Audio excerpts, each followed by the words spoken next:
네, 안녕하세요. 7월 25일 목요일 짱목과 말씀 수다의 시간입니다. 많이 더우시죠? 자, 건강하시고 또 그래도 한 번 더 웃고 하루 보내시는 시간이 되기를 바랍니다. 네. 네. 오늘 주시는 말씀은 사도행전 6장 1절부터 7절의 내용의 말씀인데요. 하나님 말씀을 보시겠습니다. 사도행전 6장. 그때 제자가 더 많아졌는데 헬라파 유대인들이 자기의 과부들이 매일의 구제에 빠짐으로 이브리파 사람을 원망하니 열두 사도가 모든 제자를 불러 이르되 우리가 하나님의 말씀을 제쳐놓고 접대를 일삼는 것이 마땅하지 아니하니 형제들아 너희 가운데서 성령과 지혜가 충만하여 칭찬받는 사람 7을 택하라. 우리가 이 일을 그들에게 맡기고 우리는 오로지 기도하는 일과 말씀 사역에 힘쓰리라 하니 온 무리가 이 말을 기뻐하여 믿음과 성령이 충만한 사람 스데반과 또 빌립과 브로고로와 니가노로와 디몬과 가메나와 유대교에 입교했던 안디옥 사람 니골라를 택하여 사도들 앞에 세우니 사도들이 기도하고 그들에게 안수하니라. 하나님의 말씀이 점점 왕성하여 예루살렘에 있는 제자의 수가 더 심히 많아지고 허다한 제사장의 무리도 이 도에 복종하니라. 네, 이제 예루살렘의 공동체가 사도들의 그 엄청난 성령 충만으로 인해서 세워지게 됐고, 결국 이제 교회 공동체가 세워짐에 따라 제자의 수가 많아졌다. 근데 이제 사람이 많아지면 항상 문제가 생긴다고 그랬잖아요. 사람이 많아지는데 헬라파 유대인들이, 이제 헬라파 유대인이라고 하는 것은 이제 외국에서 온 헬라에서 살던 사람들이 온 그런 유대인들입니다. 그러니까 지금 어떻게 생각하면 외국 물을 먹은 유대인들인데, 그들이 이제 자기 쪽에 있는 과부들이 아주 굉장히 열심히 구제를 하니까 히브리파 사람들, 즉 그 예루살렘에서 있었던 유대인들을 원망하게 되었다라는 겁니다. 그러니까 이제 원망이 일어나게 되니까 이 사도들이 이제 모이게 되었어요. 12사도가. 그래서 모든 제자들과 함께 뭘 결정하냐면, 우리가 자꾸 이 하나님 말씀이 중심인데 접대를 하는 그 일 자체를 계속하는 것은 옳지 않다라고 이제 얘기를 하면서, 그러면서 평신도들을 세우게 되죠. 7집사를 세우게 되고, 그리고 이제 목회, 기도와 말씀 사역하는 것에 최선을 다하겠다라고 하는 것을 이야기하고 있어요. 저는 이게 우리 교회는 굉장히 잘 되고 있다고 보는 사람이고, 실제로 저도 목회자들이 다 가르쳤으면 그것은 교회 공동체가 건강하지 못한 공동체라고 생각을 해요. 교인들 중에서는 좀 반대하는 분도 계세요. 평신도를 가르치는 것에 대해서. 그러나 어떻든 간에 최종적으로 성경을 보게 되면 성경 자체가 그러한 평신도를 세우면서 어떻든 훈련과 양육시키는데 최선을 다하는 모습이고, 목회자가 이것을 다 할 수 없다는 거죠. 목회자는 이제 대회에서 말씀을 전하는 일, 기도하는 일, 이런 일에 이제 달려가고, 또 하나님의 나라를 더 확장시키는 일에 이제 최선을 다해야 된다라고 하는 것을 생각하고 있는 겁니다. 저는 이제 내년에 되면 목회한 지 25년이 돼서 사실은 이제 목양을 한 게 너무 많이 오랫동안 우리 교회를 했죠. 그래서 이제 교회에 대한 부분에 대해서 중간에는 한 번은 정말 이렇게 힘든 적이 있었어요. 사역하기가.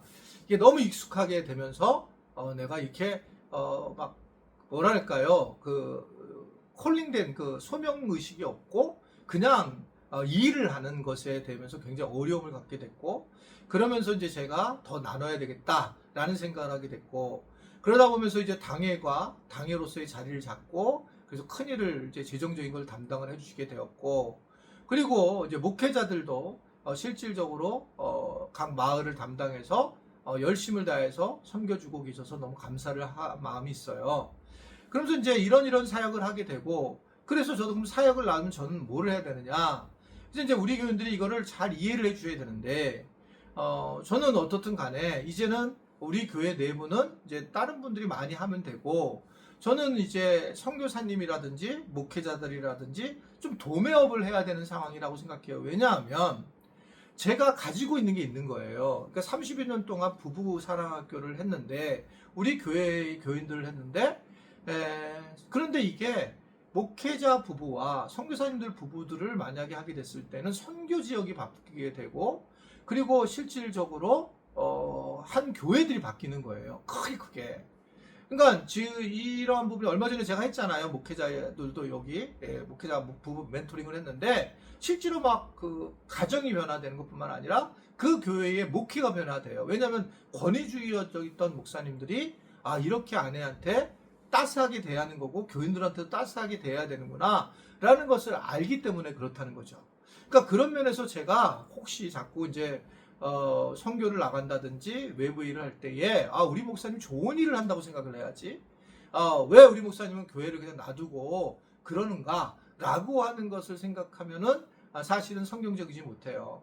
근데 저도 나름 뭐 교회를 최선을 다하지만 그런 것에 대해서 우리 교인들이 잘 이해해 줬으면 좋겠다라고 생각을 해서 이 기회에 이제 말씀을 드리는 겁니다. 그러니까 실질적으로 7 집사들한테 이제 전체 행정을 맡기고 여러 일들을 맡기고 본인들은 이제 실질적인 목회 사역, 목양 사역의 하역에 최선을 다하고 있는 그런 모습을 오늘 이야기를 하고 있는 겁니다.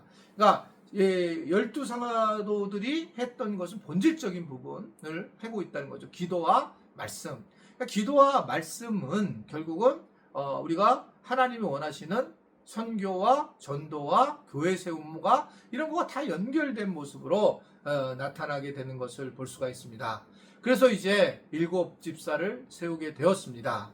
그랬더니 어떤 일이 벌어져요? 7절에 하나님의 말씀이 점점 왕성하여 예루살렘에 있는 제자의 수가 더 심히 많아지고 허다한 제사장의 무리도 이 도에 복종하니라.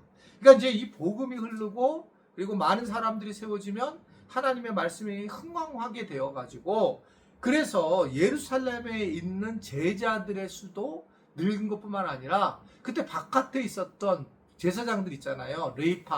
레인들로 인해 이들 다 제사장들이 사실 다 나쁜 사람들은 아니었죠.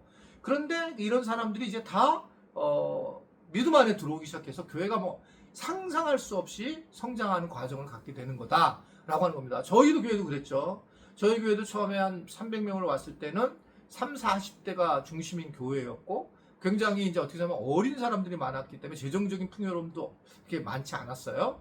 그런데 하나님이 막 우리 교회에 부어줬을 때 놀라운 거는 50대, 60대가 들어오기 시작을 했어요. 이렇게 많이. 그러면서 재정적인 것이나 어떤 수요 기도회나 새벽 기도회가 채워지게 되고 갑자기 교회가 전 세대가 다 세워지는 은혜를 누리게 된 거예요. 이제 이런 부분들이 그러면서 어떻든 막 이쪽 저쪽에서 많은 사람들이 오게 되는 저도 이제 이 경험을 했었던 거거든요. 근데 참 감사하고 지금도 물론 감사합니다.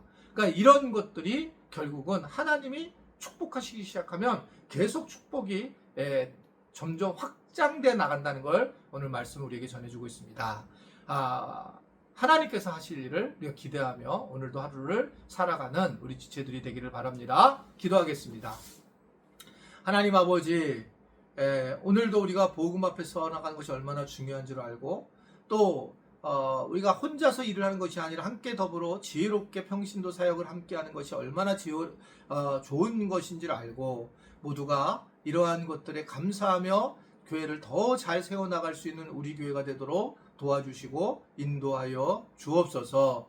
교회 대신 예수님의 이름으로 기도드리옵나이다. 아멘.